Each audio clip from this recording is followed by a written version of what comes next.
ELT materials must involve principles for materials development, as these are the fundamentals to bear in mind when designing and elaborating academic stuff, because their production can only come out of the designer's personal idea of the most fitting materials, but on the contrary, this production calls for great attention on aspects such as the theoretical background to engage, teaching principles, actual language usage, and evaluation of materials.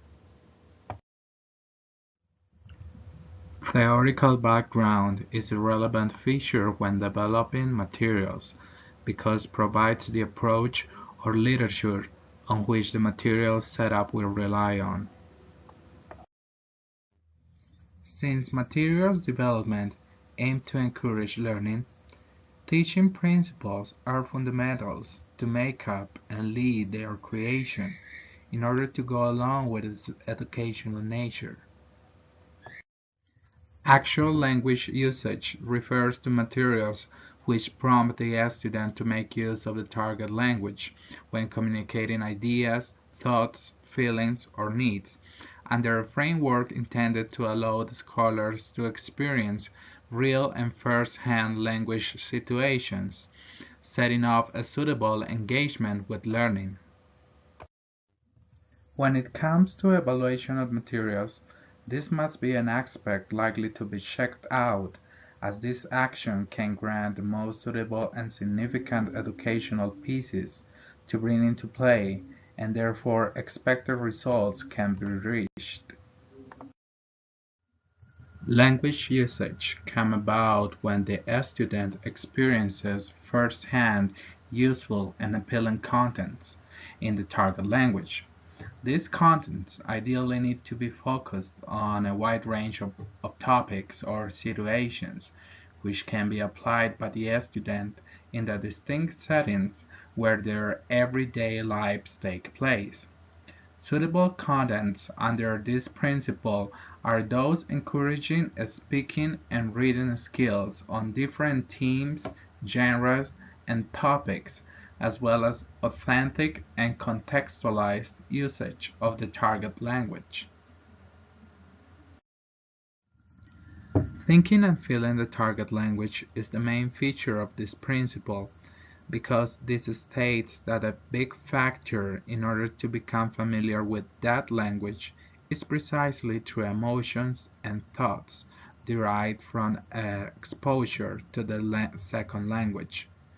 It is advisable that the contents bring out as many sentiments and reactions as possible in the students, being those positive ones desired, although whatever noticeable feeling is also acceptable and regarded as a trigger of learning.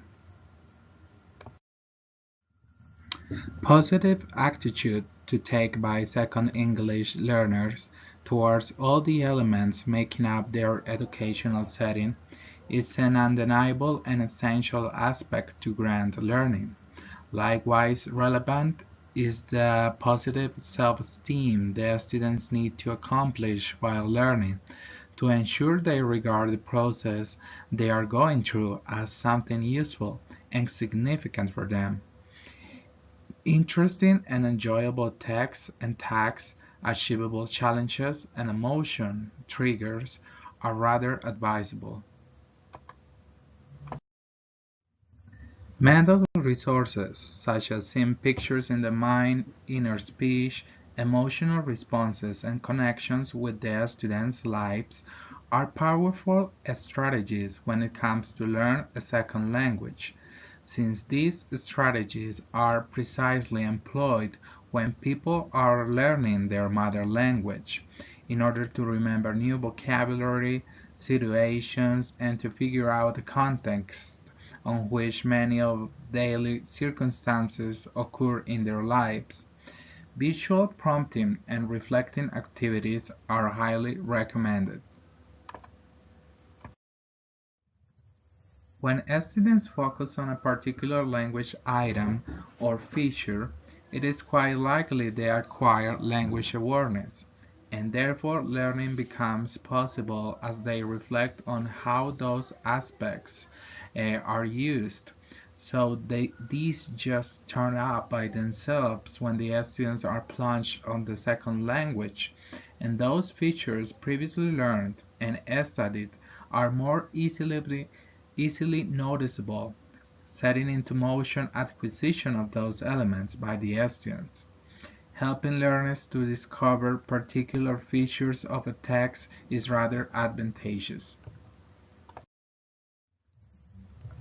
A key aspect in successful second language instruction is providing the learners communicative opportunities where the usage of target language is meaningful and purposeful, which can set off their ability to make use of it effectively. The development of learning materials under this principle calls for items that facilitate language production and utilization, as well as fully contextualized activities, so the students respond to authentic stimulus, and likewise opportunities for big feedback are rather convenient.